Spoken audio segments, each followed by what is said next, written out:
The Day the Cars Died by S. M. Garrett.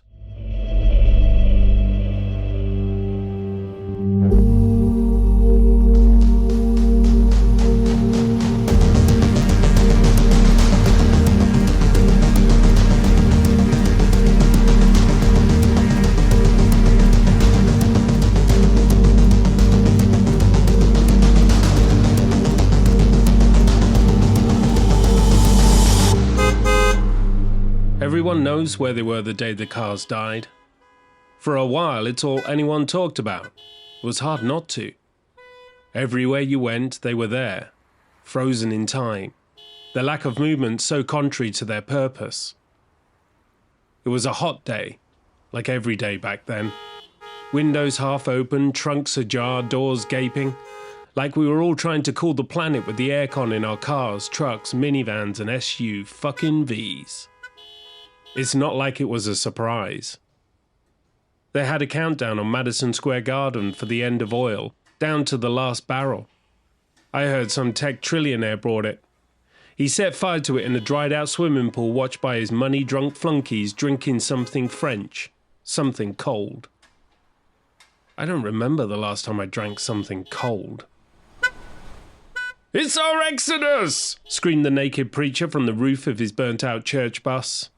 But that wasn't right. When were they ever right? We were trying to get to my parents' place and the irony wasn't lost on me. I hadn't seen them in 7 years and the universe wanted to make it 8. I had left it late, maybe too late. But I had promised her we would try. Like some twisted Disney story. We were doing this for her. I walked past the traffic jam with my life in a rucksack and our child in a trolley. Traffic jam, what a joke. This traffic wasn't jammed, it was junked. The whole country was a car park. But not the well-organised, well-spaced geometric car parks you find in middle-class malls. This was the crazy, drunken, oops, I've accidentally invited a few million kegheads over to the frat house on social media kind of car park. On the day, the noise was insane. Everyone was honking and shouting, people got angry, babies were crying and guns were shooting. Cars were rammed by minivans, which were rammed by removal vans, which were rammed by trucks. Everyone was pushing everyone out of the way, trying to get a bit further or closer to somewhere that wasn't here or there. In desperation, I drove off the road and down a verge, but went straight into another car park of violent frustration. My son was in his child seat, staring at me, laughing as we bounced around. It was beautiful to see. We hadn't laughed much since he was born because we hadn't had much to laugh about. Turns out grief isn't funny. I clipped the curd and banged my head on the window. The sensors screaming that everything was too close and I was too far from the road. I thought I had an edge with the Prius. Electric cars don't need oil. I'd be fine. They had nuclear and solar to run the grid. We could keep driving, they said. But you need a road to drive on. The roads closed when the cars died. I drove back up the dry grass, but the soil turned to dust under my wheels and we slip-slided for a fence and over an award-winning community garden to end with my front wheels submerged in an ex-pond slime hole. Once I'd cracked the ornate cement flamingo in half with my door and pulled the child seat through the front windscreen, I tossed the useless keys to a hazy crowd of stoners who had made a camp on a dead traffic cop's Hummer. They invited us to stay, but back then, I believed there was somewhere worth going to, so we went. I tried carrying the car seat, but that didn't make any sense. Car seats are for cars. I parked it on the roof of a 1968 Cadillac and rescued a genuine 1998 Walmart shopping cart from a storm drain. I found a bored mechanic, Keith, who did a bang-up repair job on the twitchy bent front wheels in exchange for 2 tins of beans. He threw in a spare wheel he wrenched off a rusted trolley where he kept leaking car batteries. I had no idea how I would fit it if I needed to, but it was an act of kindness, and I was happy to take any of those I could get. We were lucky. We only had 70 miles to walk and we had a cart, a good one too. I was a king out here. But that also made us a target. On day 3, after a hot, hard push up the interstate, weaving endlessly around millions of dollars of dead metal hubris, we came across a spun-out airstream blocking 2 lanes. I had always dreamed of crossing America with an airstream in tow, and right now, this was as close to a dream come true as I was going to get. My son was all shook up like a soda bottle, ready to burst after 15 miles of hot, broken highway. We needed somewhere cool and quiet to rest for a day or 2.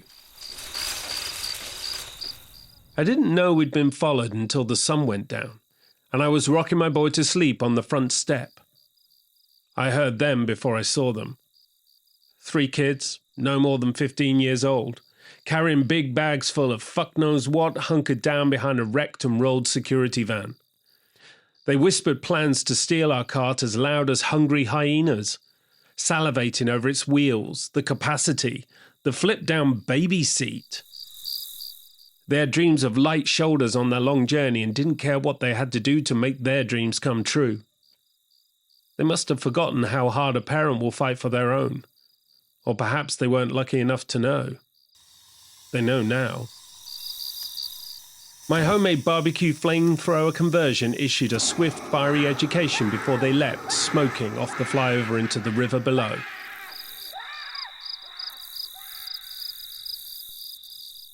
I made a mental note to teach my boy how important look before you leap can be.